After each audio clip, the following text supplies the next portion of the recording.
Welcome back, ladies and gentlemen. This is MMA Oddsbreaker. I am Frank Trigg, still in Las Vegas, Nevada. Bit of a heavy week this week, but can't complain too much. Scott Holtzman sitting over there. Where are you right now, Scotty? I'm actually I'm in Glendale, Arizona. Okay. Today's my last day. Finished up camp here and heading back east tomorrow to Knoxville, Tennessee. Wow, Knoxville. Yeah, I got nothing nice to say about that place. There's nothing about Knoxville I like. Yeah, sorry. Sorry about that. Maybe you like Nashville better. That's a nice little place.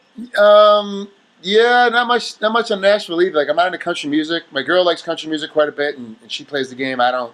It's not my game. It's not my genre. So I try to stay away from it as much as possible.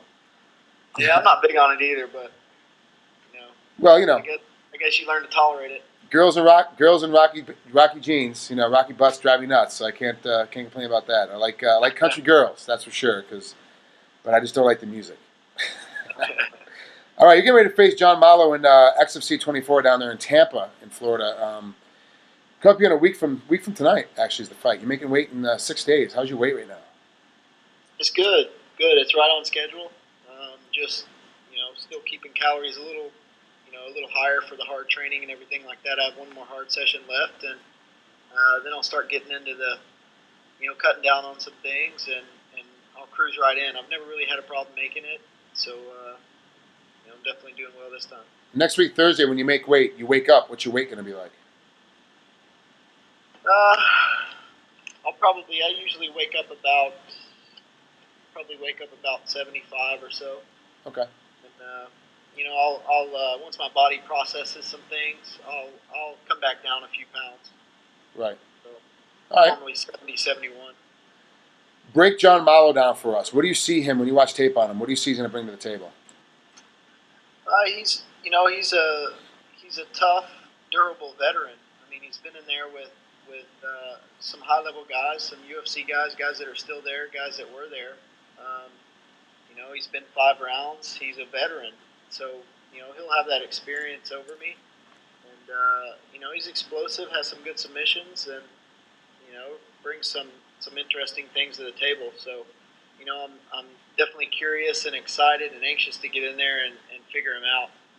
If you had to guess, because obviously he's watched tape on you too. If you had to guess, what do you think that he's going to try to do to you? I think he'll try to bully me a little bit. I think that he's going to try to get in my face. I think he's going to try to put me in some positions that I haven't been in thus far, and kind of test my experience level. I think he maybe thinks he can break me because I haven't been in these tough wars maybe like he has up to this point. And I think thinks he has the ground advantage too. So he likes a lot of the foot locks and things like that. So I think that that's what he may do. You're 4-0, and it's a big step up in competition because of his experience, not because of his technical level, just because of his experience. In MMA, it's the one sport where experience makes a big factor. It's got a huge deal in it. Other than this training camp, because this is my best training camp ever. Yeah. What of the 4 fights you've already won? Which camp was your best training camp? I'd probably have to say it was the last one. I was healthy the entire camp. Continued to improve throughout camp. Didn't have any problem with my weight, which I never do. I eat cleanly. I live the lifestyle. So, every fight I make improvements. I mean, I am 4-0, but it's almost like I make such drastic improvements between fights. It's always fun, and I've definitely made some this time. So, the last camp was probably the best, and I continue to get better and strive to get better every day. So, I'm excited. This one's been really good too. Who was your toughest opponent besides John Malo? Who's been your toughest opponent of the last 4 victories? I'd have to say Jason Hicks, the last guy I fought. He definitely presented some interesting problems. It was a different matchup stylistically than I had. He was kind of elusive and long and quick striker, kind of a counter striker. So it took me a little bit of the round to figure him out and things like that. So, but I did, and I like to keep the fights exciting. It didn't stay as exciting as I wanted it to at all times, but when you start facing better guys, they do good at a lot of the little things that can win or lose a fight for you. So you have to play the chess match a little more carefully. Speaking of chess matches, have you faced anybody that's had footlocks like John does and is able to hit the heel hook and that? No, I haven't faced anybody like that, but I have been working hard. I've obviously faced some guys like that in training now. Had some high-level grapplers with me in training. Been working hard on a lot of footlock defense and things like that. So I know he'll be going for him. That's his move. So I'm prepared to capitalize on it when he does. Who are your training partners?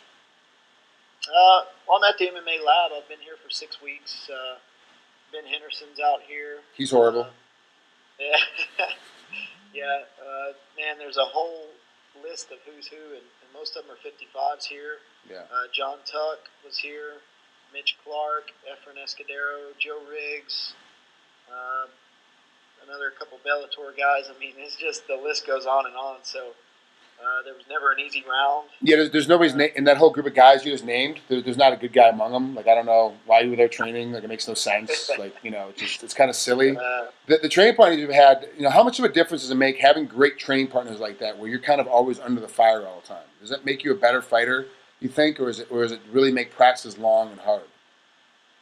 No, it definitely makes you a better fighter. I mean, I think especially with me, you rise to the level of your competition or whatever. So that everyday grind and practice, there's never an easy round. If you take a round off, the guys here are after you. They're all over you. They're punching you in the face. So it's been great. It's been great for my composure and definitely learning and and my technique as well, because you have to have the technique and followed by the power, stamina, strength, everything when you're going with all these high level guys. So Beautiful. Thanks, guys.